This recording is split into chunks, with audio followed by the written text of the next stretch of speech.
Having been in the industry for nearly a decade, I feel like I'm still learning things, and I feel like I am someone who likes to stay on top of it, on top of trends. But I feel like, with the era of TikTok and things like that, like some of the younger people have me beat. I am becoming the not as cool older sister now.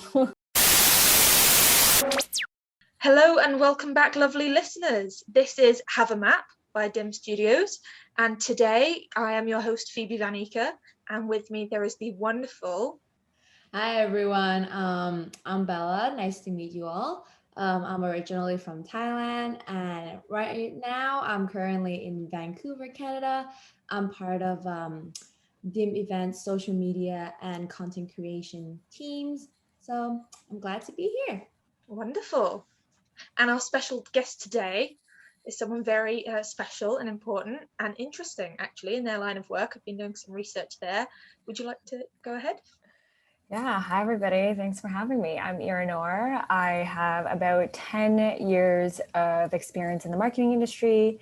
Currently, I am a growth consultant and a co-founder of a marketing agency called Rêveur Marketing. I'm based out of Toronto, and Rêveur helps, predominantly women-owned businesses accelerate their business through growth marketing. So we like to kind of work across different verticals like your organic media, your earned media, your paid media, to figure out, the best marketing mix in order to help your companies grow. So I'm happy to be here. Thanks for having me. It's a pleasure. That sounds very exciting. And it sounds like a very nitty-gritty job that you've got there. So you really have to know the details of the industry. It sounds like it'll be a great podcast. I hope so. I mean, I do know some things. I feel like there's certain things that are definitely here to stick around. And like having owned my own business and starting my own agency, there's definitely things that I've learned in the marketing world as a business owner that I didn't learn working, as an employee. So I hope I can shed some light on that today. Absolutely. And I think that what we might be interested in is also how you found your way to the position you're in now. I'll ask you that actually. How did you know you wanted to do this? Was it always your decided career path, or are you kind of finding yourself along the way? I would say probably the latter. Like I am someone who definitely will change jobs as the wind kind of blows. So as someone who's had quite enough experience, I've changed from, being an events intern to then working in real estate, working communications and, conference events. I've worked in agencies, I've worked in publications, I've worked in startups. And I think somewhere along the way, I knew like I learned a little bit about what I liked and what I didn't like in every place. I think I've also been freelancing for the past, I would say like 6 to 7 years. So that's kind of helped me found my way to entrepreneurship. And then you kind of go as you feel like your career progressed. And I decided to start this business with my co-founder, just before the pandemic. And it just became kind of like kismet. The timing was right. And for me, before I left or I started my entrepreneurship journey, I actually worked for a startup that I actually really enjoyed. But I kept extending the timeline because I always said, I'm not ready, the timing's not right. And you are going to keep extending that timeline until you feel like you're more than ready. And for me, like apparently December of 2019 was when I was ready. And that was when I was ready to go. Wow, really at the cutoff of the pandemic then. I mean, you left that really close. Yeah. It was close. And I think for me, like what people get from being in a job is the security of it, right? What's scary about entrepreneurship is like every day looks different.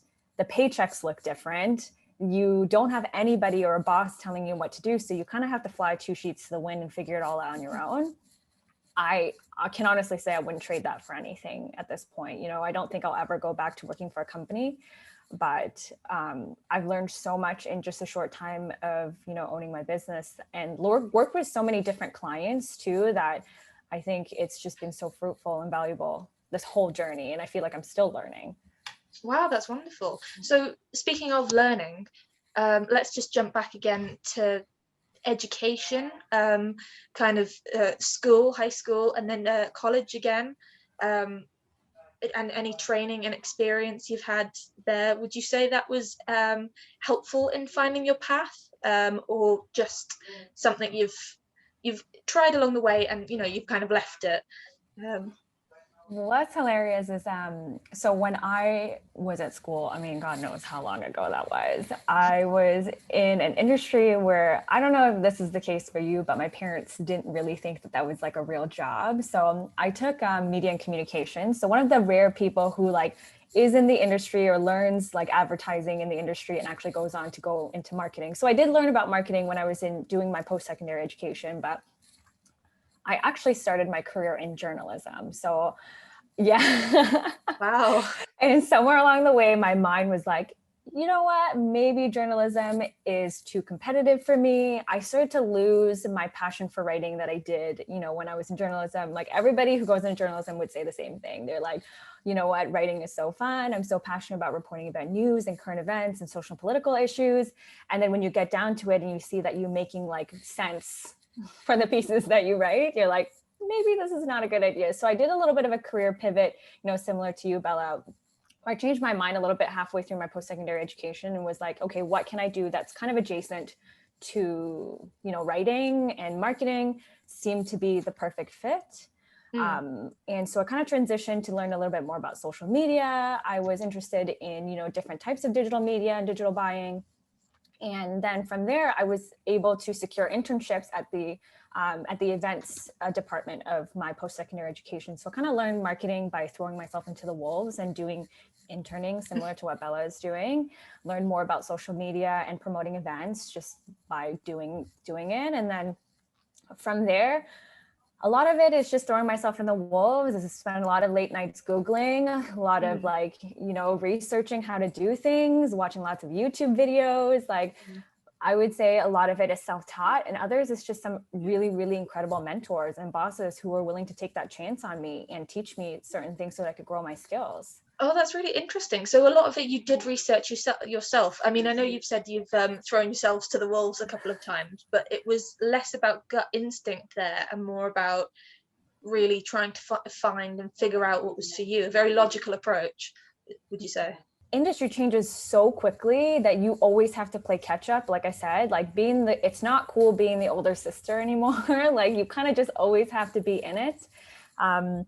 So learning as you go is a skill set that I feel like people who work in events, who work in marketing, who work in content creation or, like creative development have. And that's a skill that unfortunately other industries just don't have the luxury to practice or flex as much. Move on from education then. It was interesting hearing that you did things logically because I think everyone has a different method of doing things. And I know a lot of people in certain careers do say, I'll just go with gut instinct. If you wait, then you'll be waiting forever. You'll be waiting until you're old and grey, if you're trying to wait for that moment when you're ready. But you really did feel ready, December 2019, to go off on your own and just start something, just start yourself, your own career. That's interesting. That's very brave, I think. I mean, I thank you. I appreciate that. I would say, it's not probably as simple as like waking up overnight and deciding you're ready. Like I would say instinct is definitely one of them. I feel like a few things kind of I had to do to line things up before I kind of launched to my entrepreneurship career. Like I said, I was kind of freelancing, and the freelancing started to kind of take over because I realized that clients were really liking the work that I do, that they were willing to vouch for me and offer me referrals. And then this referral network kind of started to grow. And I was like managing a full-time job plus my freelancing career, that I realized, you know what, if I did leave my job, I know that I have a network full of clients existing that I could also depend on. Obviously, anytime someone goes into entrepreneurship, what are they going to be worried about, which is the finances of it. Mm-hmm. Luckily, starting an agency is very low overhead costs. I have the privilege of having an incredible co-founder who is, always there to cheer me on, but also manage the operations and the finances, which is like the less sexy portion of entrepreneurship. So having her as like my partner in crime when it comes to these certain things, I know that we're making the right decisions, both financially and logistically, that are just kind of falling as they are. So it took a lot of convincing, especially to take that plunge, because there are some overhead costs. But for me, it was like, what stability am I willing to leave on the table, which is my full-time job at a really, really great place. And I had a great boss, some fantastic coworkers, and that was something I had to kind of leave on the table, which took a lot of like mental convincing. And of course, like the finances is something I worried about. So I had a little bit of an exit strategy. I said, hey, I'm going to save up X amount.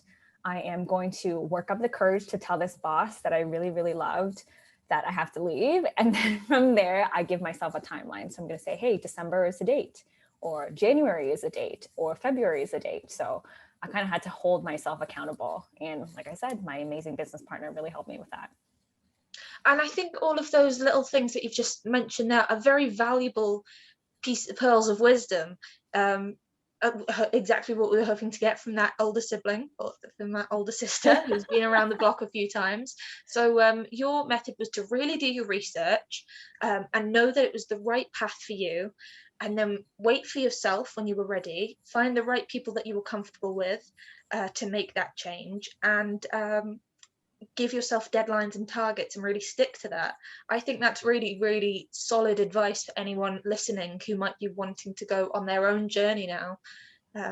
So thank you for that. And sort of coming off of that, you knew what your path was then. Would you say you still feel like that's the path you're willing to go down, or things in the future, would they change? Do you have any 5-year plans now, or do you stick to that same method? I am someone who does not have 5-year plans. So I would say this is most definitely like my baby right now. And I'm willing to nurture it and let it grow and like, make sure that it's something successful that I really love. But I would say that once you get bitten by the entrepreneur bug, I feel like your mind is always like looking for the next thing and the next opportunity, whether it's starting an e-commerce businesses, doing more creative design, or, starting a podcast. Like I would, as someone who is always like, my mind's always running, I would say I'm happy to look forward into the next thing, but I'm also happy to be present in the right now. So yeah, I feel like I get that question a lot, like 5-year plans. And I just say I have no 5-year plans. I just kind of want to do what I want to do, and rolling with the punches happens to be where I'm at right now. That's a really excellent mindset.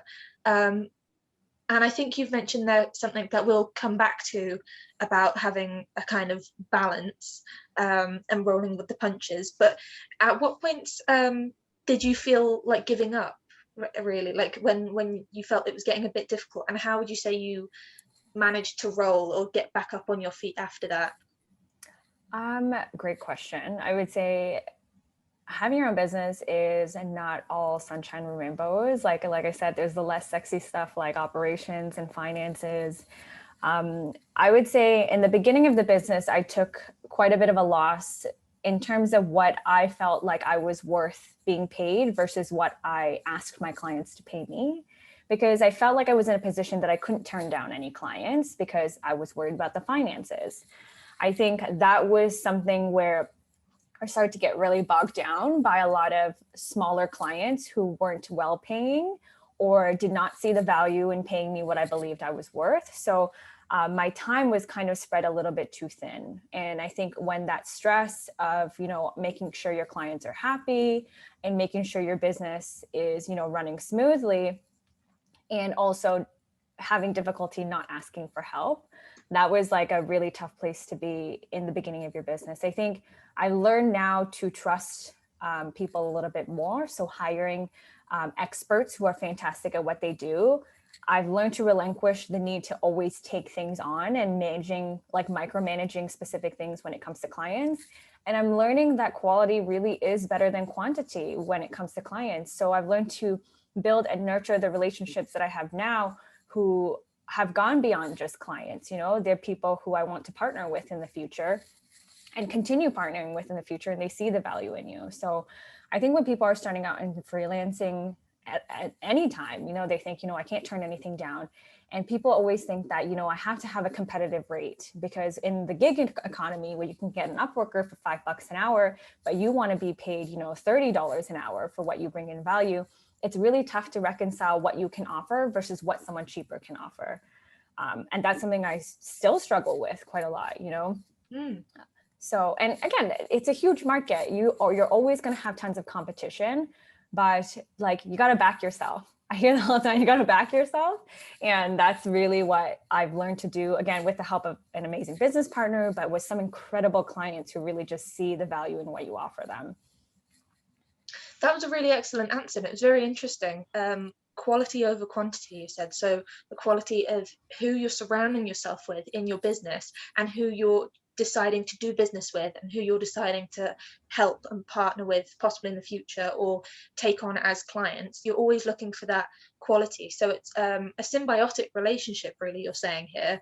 It's there's give and take both ways.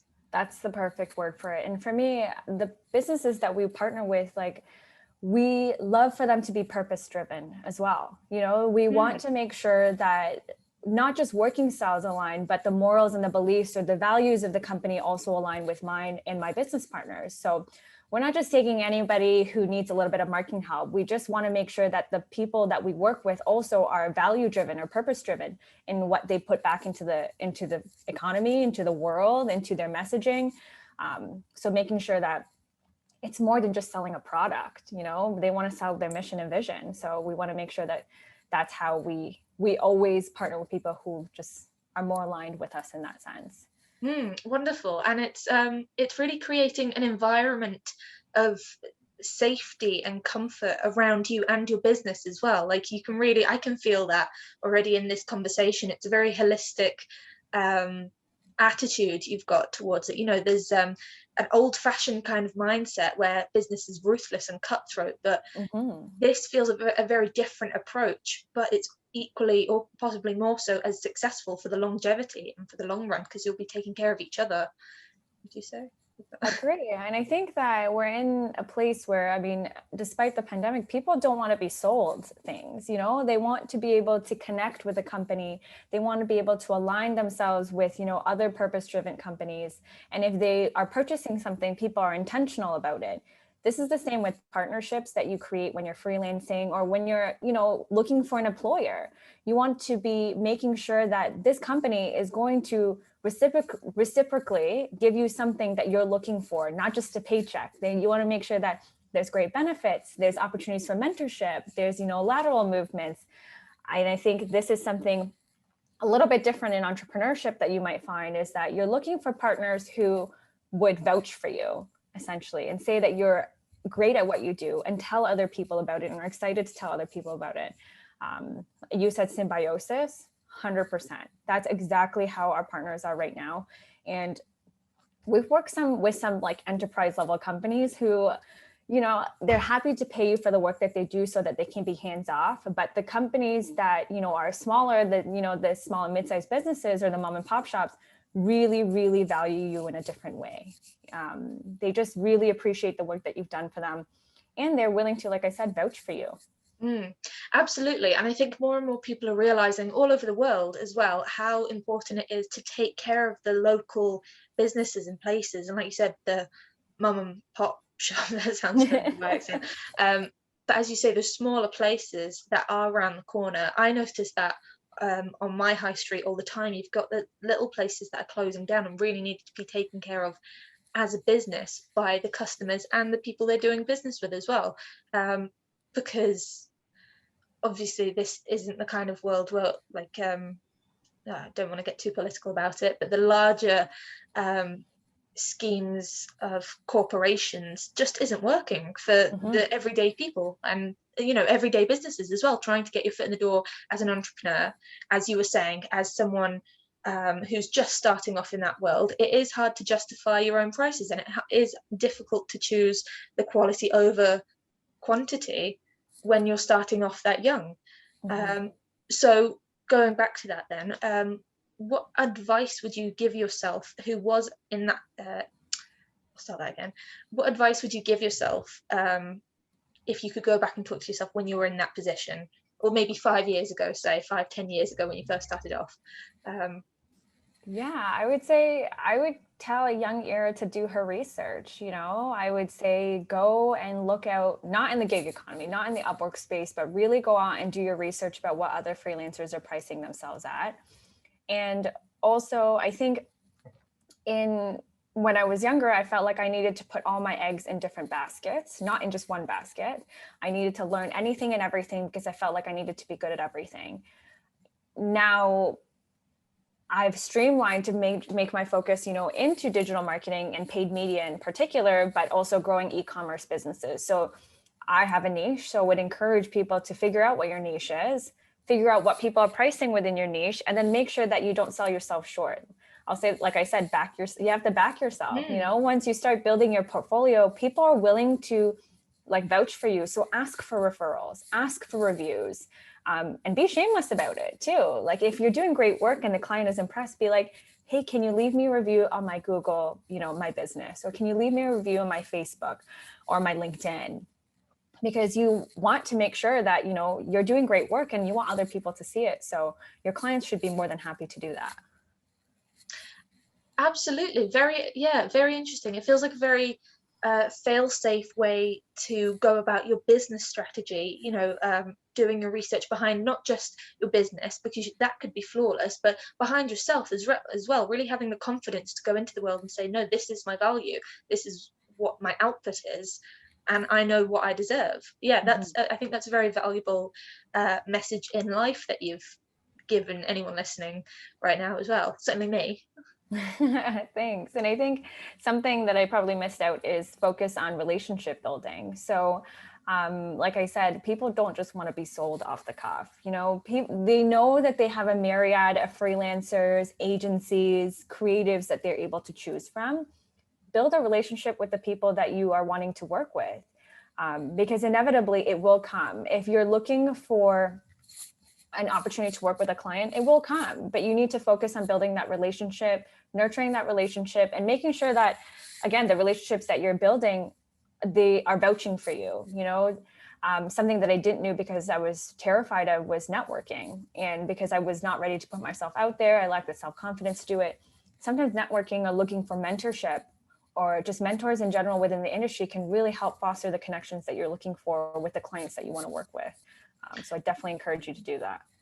Okay. So mentorship then specifically, you would really recommend to those starting off, and if they're doing their research, knowing what they're interested in or what their skills in, and then having someone else foster that as well. So it's kind of sharing a burden in a way. That's a really lovely thing, I think, creating more relationships, more positive relationships in not just your business, but in your life. Yeah. So going on to that then, as somebody who clearly works very hard to get what they deserve and, to go after something if they want it in that way, how would you also take care of yourself, sort of off the books? At the end of the day, what does your kind of self-care look like?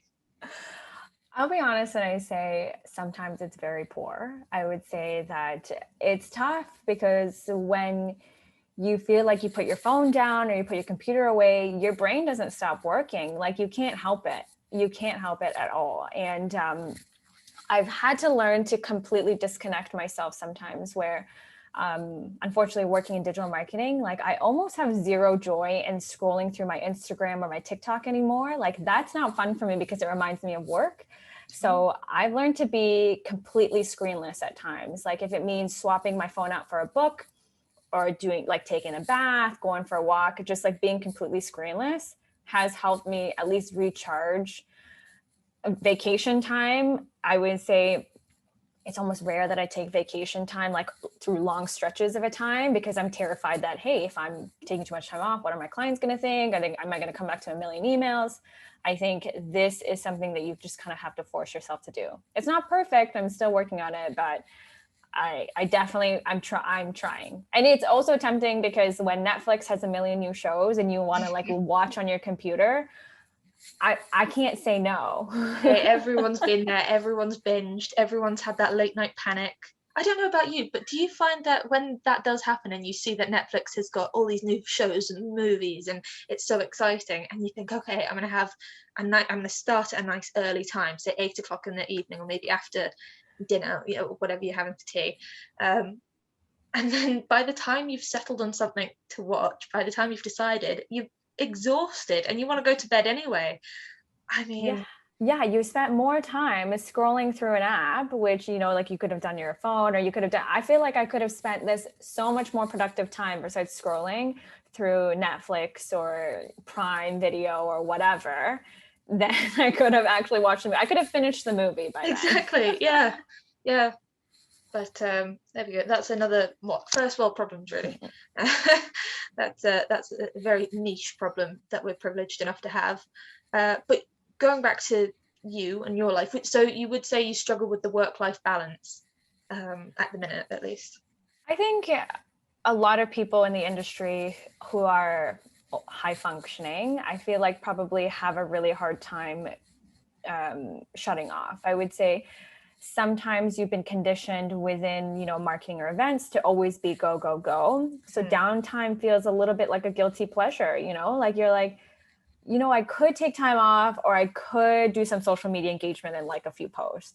I could take time off, or I could be on Canva creating new assets, even after work hours. So I think most of us feel really hard pressed to just turn our brain off and just completely relax, because when the things that we're relaxing with, which is our phone and our computer, is reminding us of work, and especially working from home, like I don't have that work space and home space anymore. I'm really just, everything's muddled into one. So it's really, really tough to find that balance or that separation when everything's just completely muddled.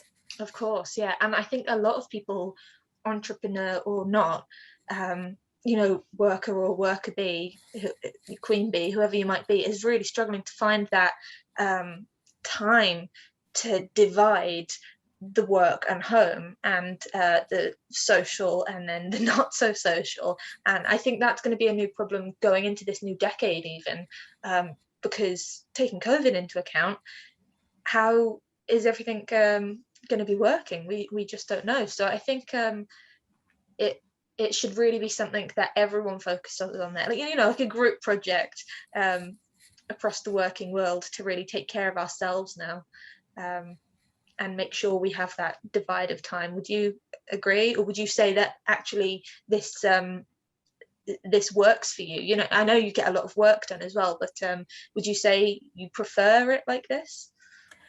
I would say, yeah. I mean, obviously we hear the word Zoom fatigue all the time, you know, the fact that we got to be online and switched on and engaged, even though we're in our homes, like it's just something that's not inherent to everybody. So I worked from home even before entrepreneurship. So the company or startup that I work with was almost 100% remote. And the companies I worked with before usually had like some kind of work from home model. So I've been trained even before the pandemic to adjust to better time management, making sure that I'm not around things that are distracting me. But I think people are craving an in-person like meetings. They're craving, you know, making that connection with their coworkers. Like I know people who started jobs during the pandemic who've never seen their colleagues in real life, you know? Yeah.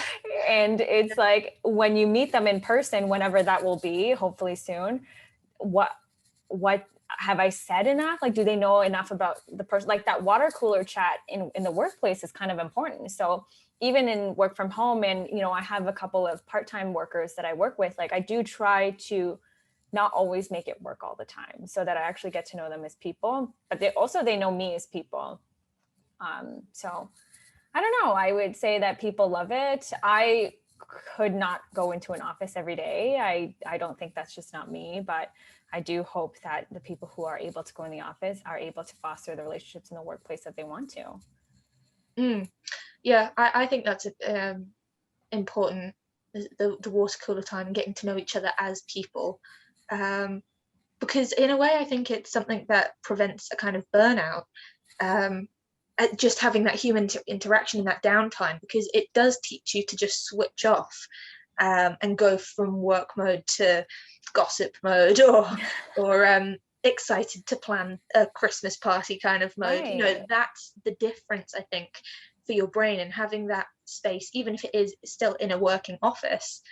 I think that's very important personally. But you know, completely different people in completely different circumstances. So let's just go back to the topic of the burnout. How would you say you get over them, or would you say they happen a lot? for you personally? I would say, I think when I first started, they did happen a lot. Like I said, you are kind of conditioned in this industry to be high functioning and always being switched on. And I think you have to hold yourself accountable to your work ethic as you do your self-care. And that's something that I've had to learn kind of the hard way, where, I've had to set a hard boundary where I really have to leave my technology in another room in order to not tempt myself at all. So I've learned, really, it's easier to say than done. So people are like, why don't you just take a day off? You're like, yeah, I would love to. I would love to take a day off. But it's almost the anxiety of knowing what work waits for you on the other side that you'll never get over. But understanding that nobody is setting that deadline except for yourself. And it's possible to set realistic deadlines. Like for me with a client, I don't have to turn things around within one business day. I could tell them that this is actually going to take me hundreds of hours to do. And I have to give myself the time to do the work efficiently. And same way with, myself, I need to give myself enough of a break that I'm recharged and away from the things that cause me stress. And I just need to be more realistic and hold myself accountable to taking the time off. So I would say now they're infrequent because I've learned to manage my time a lot better.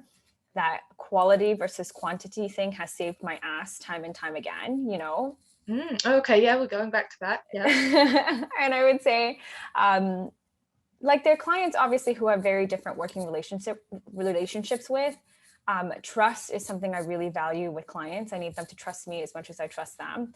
And when you have a wonderful client who really trusts you, they will give you a massive runway to do things and know that you'll do things in your own time because you always have the good intention to grow their business. And same way with you, like you gotta water your own plants to make sure that you grow, and giving yourself some time off is crucial. It's crucial. So how would you say then, after that burnout period, when you're going back into the work, how would you stay inspired? And I think this is one of those things where you need the water cooler chats with your colleagues, and you need like things like mentors. I think having someone to hold you accountable, but also cheer you on in certain things, projects, like timelines that you're working on is really, really helpful. So if you are working with an employer, you should seek things like that out in your boss. Your boss should really be motivating you to really rest when you should be resting. But when you're ready to kind of get back into the game, they should be motivating you and cheering you on to do the best work possible. The rest is really, most of it, I feel like when we get back to it, everybody dreads playing the catch up. For me, I get over that first period hump. So the first day, if I can survive the first day of coming back from work and comb through 100 emails or however many emails, I've done the best that I can, and I've gotten over that first day hump. Everything else is easier afterwards. And then after that, I just look forward to the next time I have off. So that first day hump, once you get over it, it's going to be a lot better for you. Yes. But yeah, that's a very nice mindset, kind of be kind to yourself, prepare yourself for the first day. And then after that, it's okay. You'll be all right after that. If you can get through that, that's really lovely. So would you say, I just sort of picked up on this earlier, would you say that a lot of how you get through the work or the burnouts or the days, just generally running your own life, that a lot of that has come from experience over book learning or being told something by somebody specifically, a very specific piece of advice that somebody said, oh, you'll need to remember this, and then actually it's never quite worked out like that. You've learned this all through your own experience and through getting to know yourself as well, your own working patterns. I would say some of it actually comes from mentorship as well. Like guarding your time is something that I didn't have or didn't learn inherently. Because I felt like I needed to fill my days with things in order to be productive. What I've done differently, and what a lot of mentorship or other business owners have taught me, is to safeguard your time. Don't always make yourself available for meetings, and make sure that you do book time or blocks in your calendar to do simple things like have lunch, have a 30-minute stretch, do the actual work that you need to do. Because when you're in meetings all day, you're not able to do the work that you're able to. Then you get bogged down by a bunch of tasks that you now have to do after you've been fatigued from Zoom or a bunch of meetings all day. So I think safeguarding my time is something that I didn't learn, and I definitely learned from a mentor. And other things I've just been kind of like, I just kind of experimented things like blocking my Google Calendar, like using Calendly, like a social media scheduling software, like whatever are automations that I can do to make my life easier, I'll do it. Great. Okay, so you're really just looking for the simple, then the simplicity, not necessarily easy, but just the simple way to do things. That's really good advice, that, yeah. And I think especially for people listening, starting out, you know, maybe they're in university, school, college, high school, and they're thinking, oh my God, I've got too much on my plate. And what you'd say to them is, if you're aware of that, that's the first step. Really make sure then after that you've got the control to block out that time on your calendar, and it doesn't need to be overly complicated. You don't need to apologize a million times for taking care of yourself and have that sort of guilty feeling. It's okay to just listen to, you know, your mentorship or your other voice that's saying, oh, take a day off, it's okay. Agreed. Yeah, I'm so glad we talked about this, because really I was experiencing the same thing. Like I went from like the transition from being a university student to like work life in the remote world is super hard, because I used to work from 9 to 9, because like after you go to like after you go to class you have to study. And Yes. Yeah. I was trying to go into grad school, so I was like, okay, grades actually mattered to me. So I was working like my butts off. And then the moment I graduated, I was like, okay, I worked 12 hours before, I can work 12 hours now. And like you said, like it's really hard to like get out of your computer. Like literally my partner has to write down how much I can work. And when I have to like take a break, like on Saturday, I can only work for an hour, and Sundays, no work. Like it was really tough to get me away from it, especially at DIMS, we use Slack, like the ding ding, it's like all the time. And Triggering. I didn't manually like turn it off or anything. Like it was my partner who noticed that I was like getting really exhausted at the end of the day, and he was like, okay, let's just set boundaries. Like he helped me a lot, and he was like, okay, let's just set like time of like no notification from this time to this time on Slack, nothing, just stop working. But it's, yeah, like you said, it's really hard to just, especially when you work from home, it's so tempted to just be like, well, just let me hear what my team has to say. Like it's just, if I don't do it now, someone has to like get in trouble. Like I just have that anxiety sometimes. But yeah, I have been working on it as well. Yeah, Listening, I feel you. I love that. I think that discipline just doesn't come inherently to people. Definitely not myself. So it's something I had to learn. Like you said, the Slack notifications, like that pop sound. Oh my goodness. I remember like the amount of stress or anxiety I used to get, like my shoulders go up to my ears, because every time I hear it, I thought the world was exploding or something was going wrong. Not that it could be a not important message that someone just needed to get out. So unlearning that it takes a lot of patience and a lot of discipline. It's kind of strange that in work from home life that we've had to switch our brains to discipline ourselves to not work, where it wouldn't be an issue kind of if you were going to a workplace and you could leave it at 5 o'clock. Absolutely. And I think I found at the beginning of all of this as well, or, you know, when you're first starting out something online, I found that I wouldn't really I'd tell myself this wasn't really work, you know, going to work on a computer. I'd say, oh no, this isn't technically, you're not working, you're not doing anything with your time, because I'd just be sat down for hours, or I'd be staring at a screen, or just typing a quick little message here and there. And then at the end of it, when you'd be exhausted, I'd really say, why are you so tired? You haven't worked today. But it's recognizing that it is all work, and there should still be the boundaries, and you do need to either have a family member or a loved one, or, you know, a work colleague, or yourself just say, no, listen, if you're tired, you're tired. That's it. Doesn't need to be complicated. 100%. That's as simple as it needs to be. Yeah. Agreed. Completely agree. I think anyone externally holding you accountable is a total blessing, you know, like otherwise I'd be sat on my computer for 16 hours a day. Like having a partner who says, you should probably eat lunch, you know, it's 1 o'clock, you should eat lunch. It's a blessing. You know, since a recent graduate and someone who just started in the field, like it would be amazing to know like since you are also like a business owner, like what do you think like employers are looking for in like a social media manager or like a digital marketing manager that you think that's like pretty important for me to showcase that I have in like interviews or like my resume and stuff? I think while a lot of us think, I would say also having hired people, I think a lot of us think that I need hard skills. So I need like Photoshop skills. I need to be able to use social scheduling tools. It's a really less of that because those are all teachable skills, I think. What I know I looked for when I was hiring freelancers or part-time workers, and I know for sure that what people were looking for when they were hiring me was just a leadership quality, knowing that you have great communication skills. Project management skills is extremely underrated, I think, which is why it's such a growing industry. I feel like people need to know that you are able to self-manage, but also manage others, manage your time. And they also are looking for things like initiative that you can't really quantify. So if they know that you have the creativity and they know that you have all the hard skills, how are you translating that into campaigns? How are you translating that in the work that you've done in the past? They're looking for you to be able to be more autonomous without someone constantly having to tell you what to do. So it's not the perfect answer. It's not like telling you, hey, you need to learn like Photoshop.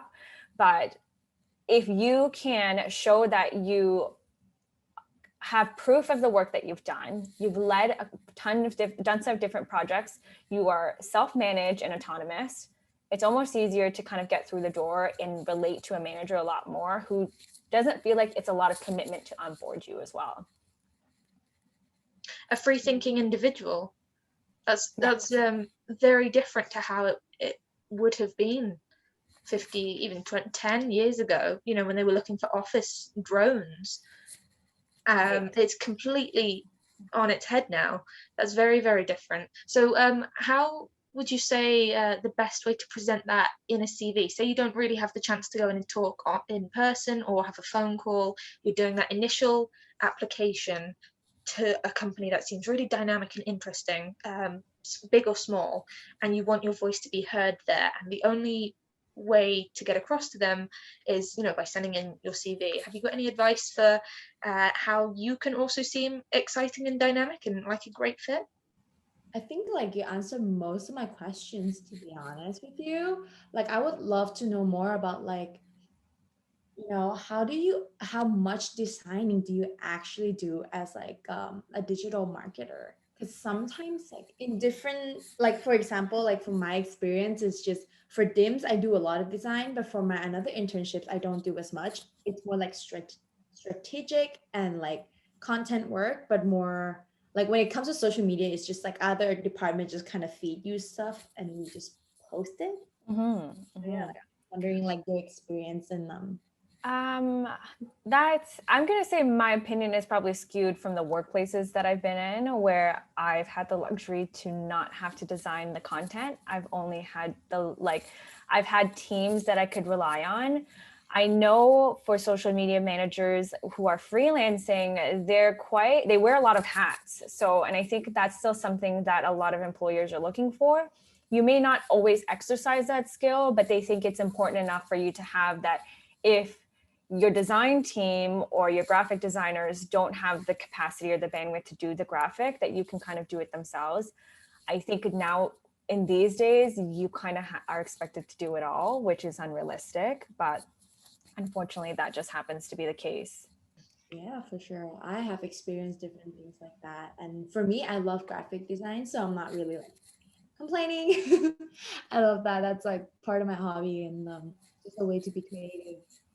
Um, yeah, like I guess my last question would be like, what do you love and hate most about your job as not an entrepreneur from this point of view? Like I just want to know as like a freelance or a manager.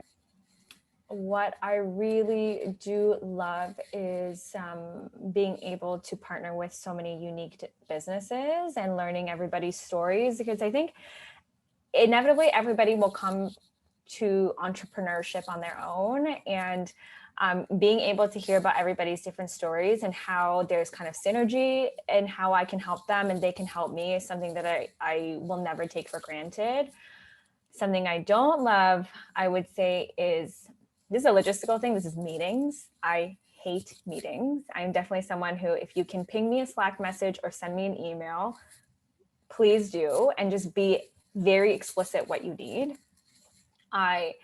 Something I don't love about my job really is the selling portion. You know, when I'm getting to the portion where I'm developing business or I'm partnering with people and I have to like sit and tell them why you should hire our team, it doesn't get any easier. And it feels like sitting in an interview over and over and over again. And that's just with entrepreneurship, and especially owning an agency, you'll never have to get over. You'll constantly have to sit in interviews or pitch your business. And for me, it just feels inauthentic. I love when people come through referrals and they're just like, we're already sold on you and we're ready to kind of start.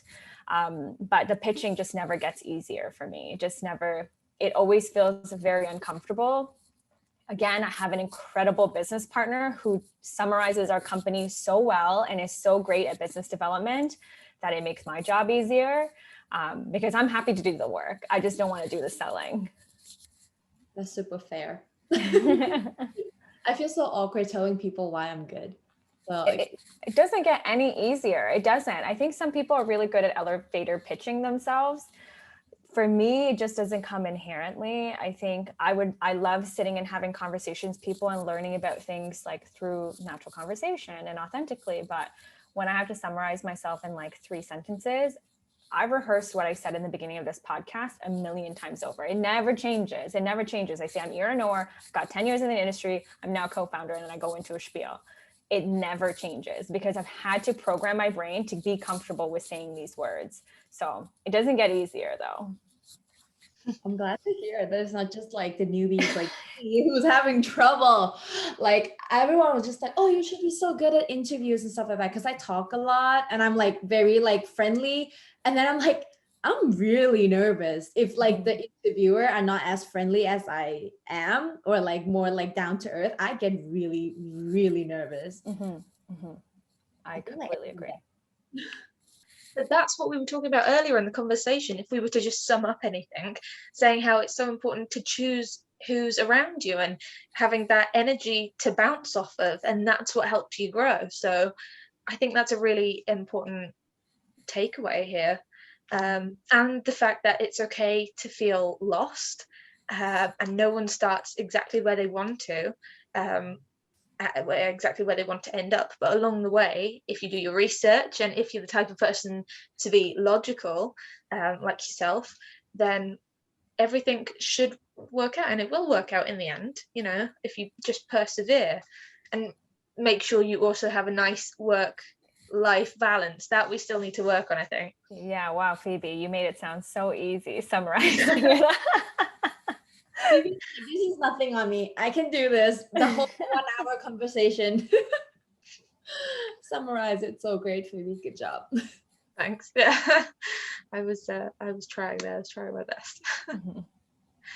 And if we were to actually go back and ask you one final question, not so much about your career or the self-care that we don't necessarily do, but what kind of song or piece of music would you say sums up who you are and what your journey's been like, or what your life is like right now? What would you Oh my gosh. go for? I know that's a very big question. No pressure. Oh my goodness. Yeah, and there's been no prep for that either. I'm so sorry, but off the top of your head, I think those are the best kind of answers. You know, when you say to someone, right, off the top of your head, make a funny sound, and they go, oh, like that.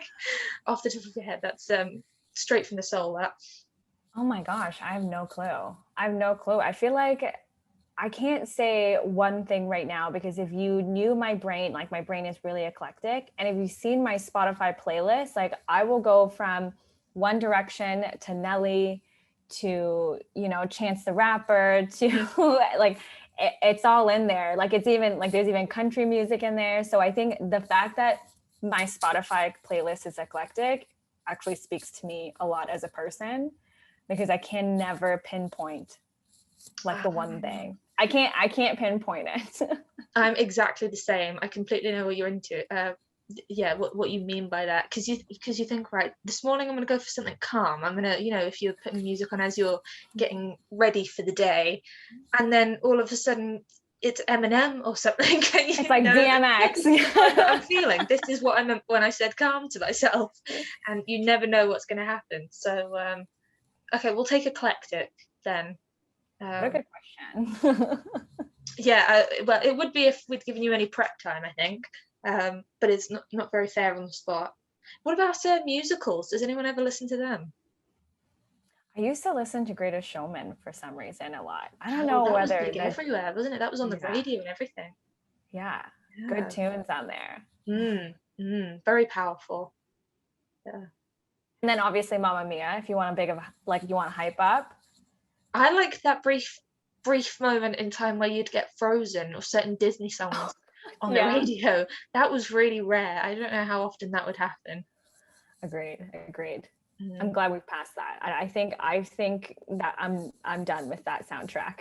Yes, yeah, it got done to death, I think. Yeah. So well, we know what you wouldn't be listening to then for a summary of your life. Yeah. What, maybe something, because you're such a busy person, maybe one of those all over the place jazz tracks, when it just sounds like the end of the world and there's something going on everywhere. Do you know what I mean? When you've got the trumpet and the cello over here, that they're all going for different. Sometimes when I'm working on a million different things, that's what my brain feels like. Completely agree. Spotify called Hype Library. So I listen to that when I want to work really fast. Like I want to focus on my readings or like what I have to study for. I put that on because it's just jazz music, but it's like it hypes you up so much because there's like no wordings. It's just literally just like music, and I don't know what it's called, like brass music, like I don't know. English is my second language. Sometimes I really I can't find the words for it. But yeah, like it's really fun, and it's like maybe like some like it makes me feel like I'm in New Orleans. Yeah. The stuff that takes you away, like the French horn and the trumpet, or the brass band, like you said. Yeah. That's interesting. That's good. I heard that. I think it was just those boys that are really big. They're men now, but back when I heard it, they would have been the boys that were really into the Fortnite and the Mario 84 or 83, that kind of video game, like classic era video games. And they said even when they're working, they'll have on the Mario soundtrack. When it gets faster and faster, the higher levels you go up, because you're not listening to it, but like having it there, your heart just gets faster and faster, and you're writing faster and faster, and it really gets to you, like subconsciously. So I thought that was very interesting. I don't know how they got there, but if it works for them. I saw it on TikTok and I immediately tried it. Oh, really? Yeah, I used to have to read like so many journals paper, like 20, 30 pages, and like I have to read like 8 per week. Like Hey. Mario like Rainbow soundtrack works really well. Okay, there we are.